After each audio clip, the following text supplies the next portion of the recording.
बिस्मिल्लाहिर्रहमानिर्रहीम। अस्सलाम वालेकुम नादरीन, आप यूट्यूब चैनल देख रहे हैं। मैं इमरान खान हूँ। ख़बरें बहुत सारी हैं, लेकिन सबसे पहले आपको बता देते हैं कि जो अहमद फरहाद आज़ाद कश्मीर में इस वक्त गिरफ़्तार हैं, उससे पहले वो चंद दिन गायब रहे। इस्लामाबाद हाई कोर्ट ने इस मामले का नोटिस लिया था। जस्टिस मोहसिन अख्तर कियानी साहब ने इस मामले को बड़े ज़ोरदार तरीके से उठाया था। उसके बाद बहुत हलचल थी इस्लामाबाद के ऐवानों में, और फिर पता चला कि वो आज़ाद कश्मीर की पुलिस ने उनको अचानक गिरफ़्तार किया 29 तारीख को, मई की 29 को। और तब से लेकर अब तक पता चल रहा है कि वो बीमार भी हैं और उनको एक अस्पताल पहुंचाया गया, जहां पे कुछ घंटों के लिए अस्पताल ले जाया गया। वहां पे उनके कुछ टेस्ट किए गए, क्योंकि उनके घर वालों ने इस बात का शुबा जाहिर किया था कि उनको खुदा न खास्ता कोई स्लो पॉइजनिंग की गई है या उनकी ज़िंदगी को ख़तरा हो सकता है। बहरहाल जो तस्वीर आई हैं वो डिस्टर्ब और परेशान करने वाली हैं। उनकी सेहत बहुत ज़्यादा ख़राब है। पहले को बहुत ज़्यादा वो शायर तबीयत इंसान है, आपको पता है वो हसास लोग होते हैं। पहले भी वो बीमार रहते थे, लेकिन अभी उनकी हालत बहुत ख़राब थी। और तो नाज़रीन, फजलुर रहमान साहब का जो बड़ी खबर एक और है, वो टेम्परेचर उनका बढ़ता चला जा रहा है। मैंने कई दफ़ा आपको कहा कि फजलुर रहमान साहब एक्चुअली स्टेटस को की पॉलिटिकल पार्टीज़ के साथ ज़्यादा कंफर्टेबल रहते हैं। ये रियलिटी अपनी जगह पे, लेकिन वो ये समझते हैं कि उनके साथ बहुत बड़ी ज़्यादती हुई है। यानी जिस तरह से PMLN को जिताया गया, जिस तरह से पीपल्स पार्टी को जिताया गया, जिस तरह से MQM का जो वजूद ही नहीं था उसको अदम से वजूद में लाया गया, यानी बहुत बड़ी तादाद में सीटें MQM को गिफ्ट कर दी गई। और फजलुर रहमान साहब को उतनी सीटें भी नहीं दी गई जितनी MQM की हैं। यानी वो बहुत छोटी होगी उनकी पार्टी, बड़ी स्क्वीज़ हो गई, सुकड़ गई उनकी पार्टी। फजलुर रहमान साहब को ये लग रहा था कि मेरी ताकत तो MQM से ज़्यादा है, तो उस निस्बत से अगर मुझे नशिस्तें मिलेंगी तो फिर मैं बहुत बड़ी एक मेजॉरिटी हासिल करने में कामयाब हो जाऊंगा, और मेरे बगैर ये निज़ाम चल नहीं सकेगा, मेरे बगैर हुकूमत चल नहीं सकेगी। लेकिन जो लूट का माल था उसके अंदर जो हिस्सा बनाना, वो सबसे बड़ा हिस्सा PMLN का, फिर MQM का, पीपल्स पार्टी का, इनको बहुत बड़ा हिस्सा मिल गया। फजलुर रहमान साहब को उनमें ड्यू शेयर नहीं मिला, यानी जो उन्हें लगता है कि बहुत बड़ा शेयर उनको मिलना चाहिए था, वो उनको नहीं मिला। अब वो समझते हैं उनके साथ बहुत बड़ी ज्यादती हुई है, उस ज्यादती को लेकर बहुत गुस्से में है।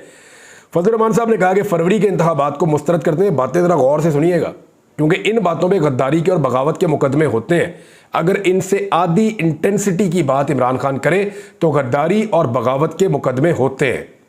माजी में जिस तरह के ट्वीट नवाज शरीफ ने किए, या जो बयानात नवाज शरीफ ने दिए, या उनकी पार्टी के बाकी लोगों ने, उनकी बेटी ने, रिश्तेदारों ने दिए, उन बयानात का अगर 10% भी इमरान खान साहब दे दें तो दहशतगर्दी के मुकदमात होते हैं, बगावत के और गद्दारियों के मुकदमात उन पे बनाने की तरफ स्टेट चल पड़ती है। लेकिन मामला यह है कि शरीफ खानदान के लिए मामला कुछ और तरह है। अब फजलुर रहमान साहब के लिए भी स्टेटमेंट आप सुने, फिर आप देखें और अपने दिमाग में ये लाएं कि अगर यही बातें इमरान खान कर रहा हो तो क्या बने।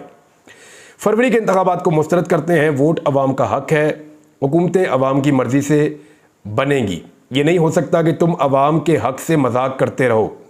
ये नहीं हो सकता कि टांग पर टांग रख के कहते रहो कि अवाम की क्या हैसियत है। उन्होंने कहा कि अवामी इज्तिमा से वो खिताब कर रहे थे, कहा कि हमें इदारों का एहतराम है, हम पार्लियामेंट को अवाम का नुमाइंदा इदारा समझते हैं, इसमें अवाम के नुमाइंदे होने चाहिए, जासूसी का नुमाइंदा ना हो।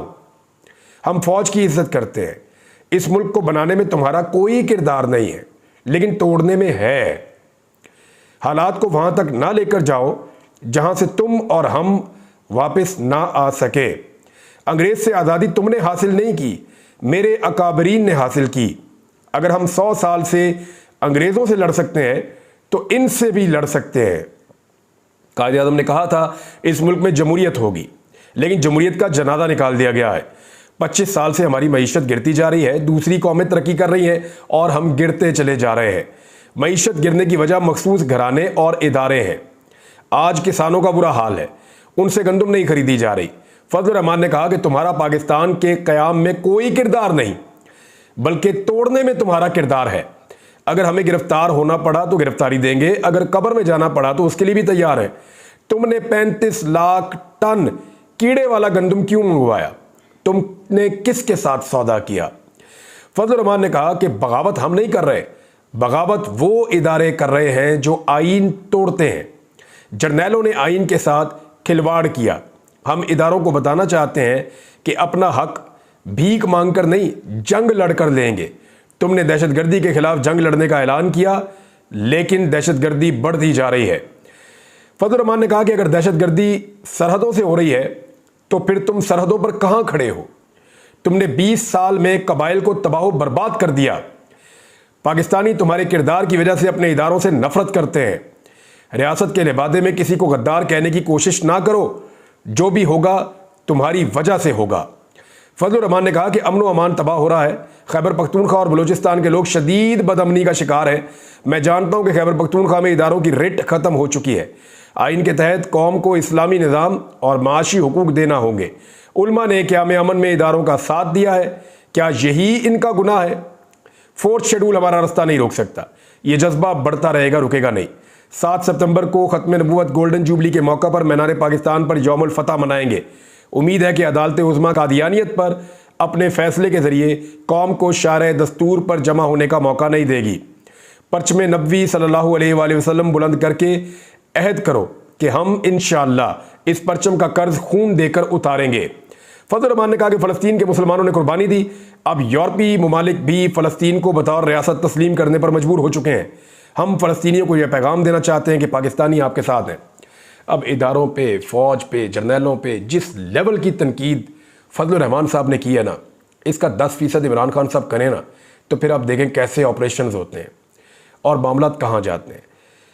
असल में हर वो शख्स काबिल कबूल होता है, चाहे वो कुछ भी कहे, जो स्टेटस को का हिस्सा है। जो आदमी स्टेटस को का हिस्सा है ना, उसको वापस कंट्रोल करना बड़ा आसान होता है। वो अगर निकल भी जाता है ना थोड़ा सा और एक लिमिट क्रॉस कर जाता है, तो सिस्टम ये जानता है कि इसको सिस्टम में बड़े आराम से वापस लाया जा सकता है, क्योंकि ये स्टेटस को का हिस्सा है। इसलिए सिस्टम गुस्सा नहीं करता। लेकिन जो लोग स्टेटस को का हिस्सा नहीं होते, वो थोड़ा सा भी निकलते हैं तो सिस्टम पूरा का पूरा उनके ऊपर अटैक कर देता है। अब आपको बात समझ आ गई होगी कि फजलुर रहमान साहब या नवाज शरीफ पे अटैक क्यों नहीं होता और इमरान खान पे अटैक क्यों हो जाता है। ये इसका एक बड़ा सॉलिड और सिंपल रीज़न है। फवाद चौधरी ने फजलुर रहमान के हवाले से कहा कि फजलुर रहमान ने मुजफ्फरगढ़ में इंतहाई गर्मी में जलसा तो किया है, लेकिन उनके खिताब की गर्मी ने जनूबी पंजाब की गर्मी को भी पीछे छोड़ दिया है। हुकूमत को इस वक्त तक ही ढील है जब तक तहरीक इंसाफ और मौलाना फजलुर रहमान इकट्ठे नहीं होते। अब इस इत्तेहाद में कितना वक्त लगता है ये देखते हैं। तो उम्मीद तो बांधी हुई है लोगों ने फजलुर रहमान साहब के साथ। देखिए, इस वक्त फजलुर रहमान साहब को पाकिस्तान तहरीक इंसाफ की ज़रूरत है, क्योंकि अवाम के अंदर उनकी पदीराई बयानिया सारा उनके पास है। और तहरीक इंसाफ को फजलुर रहमान साहब की इसलिए ज़रूरत है कि देखें वो क्या कुछ कह रहे हैं, उनको डंडे नहीं पड़ रहे या उनके ऊपर पर्चे नहीं हो रहे, तो इसलिए तहरीक इंसाफ को भी एक कवर मिल जाएगा। तो इस वक्त दोनों को एक दूसरे की ज़रूरत ज़रूर है, लेकिन दोनों की सोच, दोनों का नज़रिया और स्टेटस को के बारे में दोनों का जो तर्ज अमल है वो बिल्कुल मुख्तलिफ है। नाज़रीन, जो बिजली इस्तेमाल करने वाले सारिफीन हैं उनके लिए पाकिस्तान में बहुत बुरी खबर है। एक तो 65 रुपये तक का यूनिट हो चुका है, जो इस खित्ते में सबसे महंगा है, और ये यूनिट आने वाले दिनों में 80 रुपये से ज़ायद होने जा रहा है। इसके बारे में इतलात मिल रही हैं और IMF के मुआहदों के बाद और ज़्यादा गरीब आदमी की कमर टूटने वाली है। अब इसके अंदर जितने टैक्सेस इन्वॉल्व है ना, आप अपना बिल पकड़िए, उसके टोटल यूनिट गिनिए और अपने टोटल बिल के ऊपर उन यूनिट को तकसीम करके देखिए। मैंने कल 2 बिलों को तकसीम करके देखा है, वो 125 रुपये से ऊपर का यूनिट बन रहा है। इस तरह के टैक्स इन्होंने बीच में लगा दिए हैं। यानी अगर यूनिट की प्राइस लेनी है तो सारा कुछ उसके अंदर होना चाहिए ना। मजीद जो टैक्सेस हैं, मैं अभी कुछ बिल लेकर आऊँगा, आपके सामने रखूँगा, आपको दिखाऊँगा कि पाकिस्तान में किस तरीके से धोखा किया जा रहा है सारिफीन के साथ, और बिजली की कीमत लगातार बढ़ती चली जा रही है। मियाँ असलम इकबाल ने इस पर स्टेटमेंट दिया।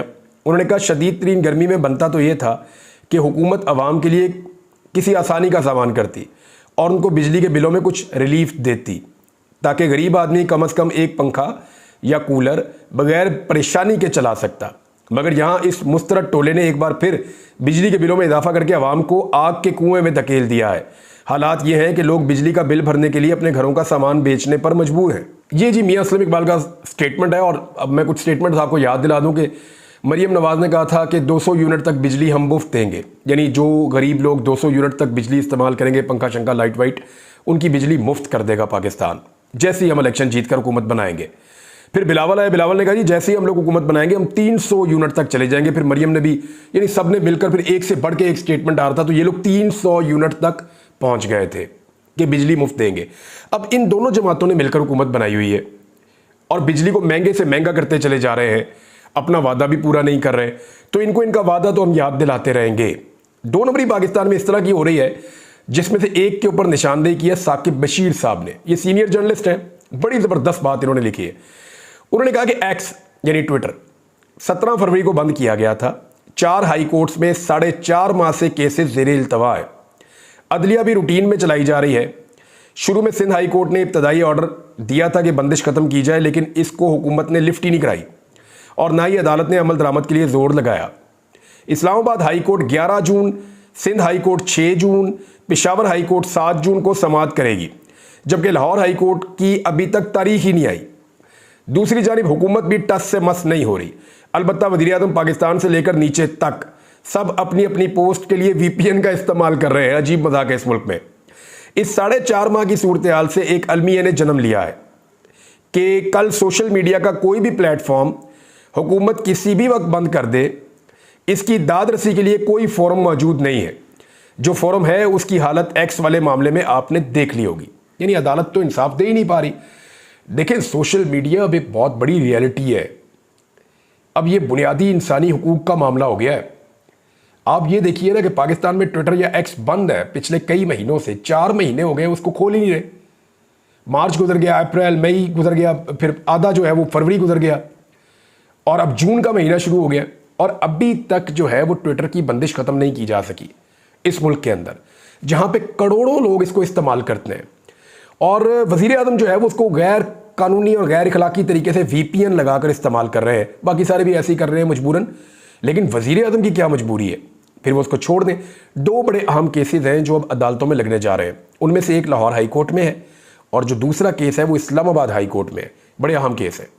लाहौर हाई कोर्ट वाला केस ये है कि इलेक्शन एक्ट में जो तरमीमी ऑर्डिनेंस जारी किया गया 2024 का, जिसको आसिफ अली जरदारी साहब की गैर मौजूदगी में यूसुफ रज़ा गिलानी साहब ने, क्योंकि वो चेयरमैन सेनेट है और सदर की गैर मौजूदगी में चेयरमैन सेनेट जो है वो सदर का ओहदा संभाल लेता है, लिहाजा यूसुफ रज़ा गिलानी साहब ने 2 ऑर्डिनेंस जारी किए थे और उनको चैलेंज किया गया है लाहौर हाई कोर्ट में, क्योंकि लाहौर हाई कोर्ट में ये मामला फंसा हुआ है।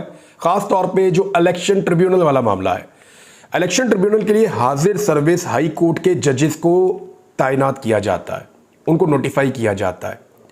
लाहौर हाई कोर्ट ने 6 जजेस के नाम भी दिए हैं, लेकिन इस नोटिफिकेशन के मुताबिक जो रिटायर्ड जज हो चुके हैं उनमें से मर्जी के जजेस को भी ट्रिब्यूनल बनाया जा सकेगा। इलेक्शन कमीशन को नाम हुकूमत दे देगी, फलां फलां को बना दे, वो उनको बना देंगे और वो हुकूमत के मुताबिक फैसला देंगे। यानी अपनी मर्जी के जजेस लाओ, अपनी मर्जी के फैसले कराओ। रिटायर्ड जजेस अपनी मर्जी के ला रहे हैं वो। अब इसमें ये केस जो है वो लग गया अदालत में। डॉन न्यूज़ के मुताबिक जस्टिस शम्स महमूद मिर्ज़ा नदीम सरवर की वसातत से दायर दरख्वास्त पर समाअत करेंगे।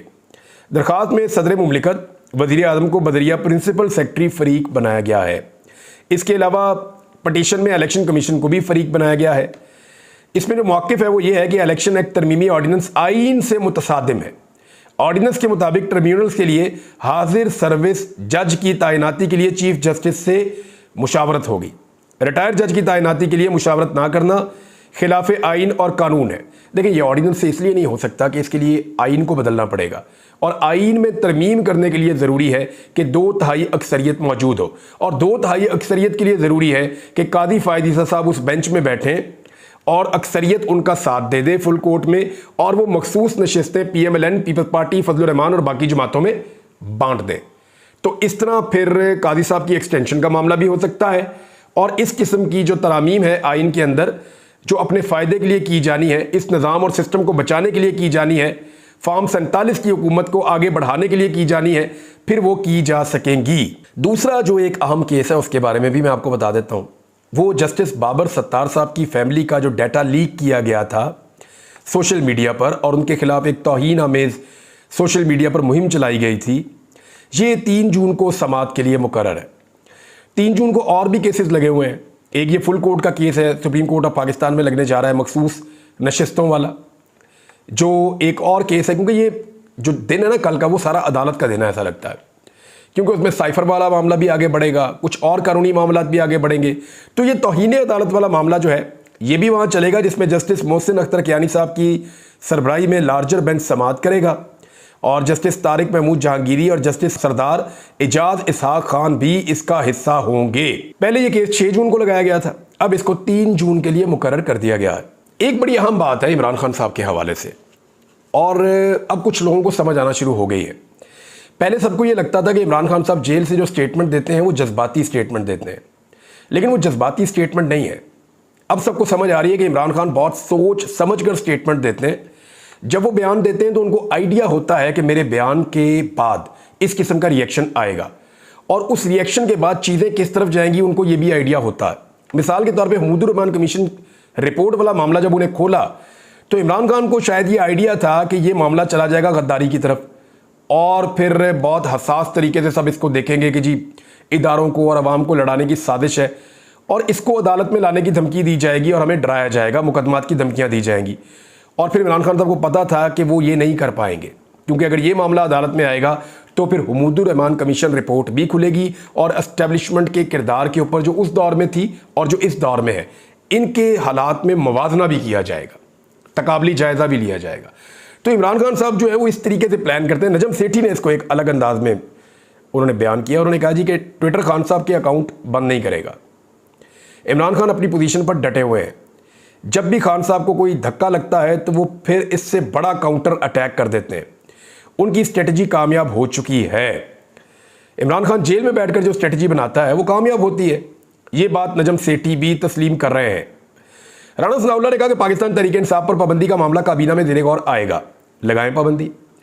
मेरे ख्याल में अगर पाकिस्तान तहरीक-ए-इंसाफ पर इस मामले पर पाबंदी लग गई ना तो पाकिस्तान की हर सियासी जमात पर पाबंदी लगेगी आने वाले वक्त में। इमरान खान तो इसमें से निकल जाएगा, उसकी पसली बड़ी तगड़ी है, वो ये वाली मार खा लेगा। लेकिन इसके बाद जो पंचिंग बैग बनेगा ना वो 2 झटकों की मार नहीं है। नवाज शरीफ उसकी पार्टी, जरदारी उसकी पार्टी, वो 2 झटके नहीं उठा पाएगी जितने झटके इमरान खान साहब ने सह लिए हैं। लिहाजा अगर इमरान खान साहब की पार्टी पे पाबंदी लग जाती है तो ये एक ज़बरदस्त प्रेसिडेंट हो जाएगी। बाकी पार्टियों पर पाबंदी लगाने के लिए एक मौका मिल जाएगा आइंदा के लिए, ना सिर्फ एस्टेब्लिशमेंट को बल्कि अगर इनके खिलाफ दूसरी पॉलिटिकल पार्टीज आएंगी तो उनको भी। बाबर अवान साहब ने लगता है इसके हवाले से एक स्टेटमेंट दिया। उन्होंने कहा इमरान खान को तोड़ने का प्लान बनाते थे ये सब मिलकर, यानी इमरान खान को तोड़ने का प्लान बनाया था और इमरान खान ने इन सब को तोड़कर रख दिया है। ये जी बाबर अवान साहब का स्टेटमेंट है। नाज़रीन कुछ और चीज़ें बाद में शेयर करते हैं, अब तक के लिए इतने अपना ख्याल रखिएगा, अपने इस चैनल का भी। अल्लाह हाफ़िज़।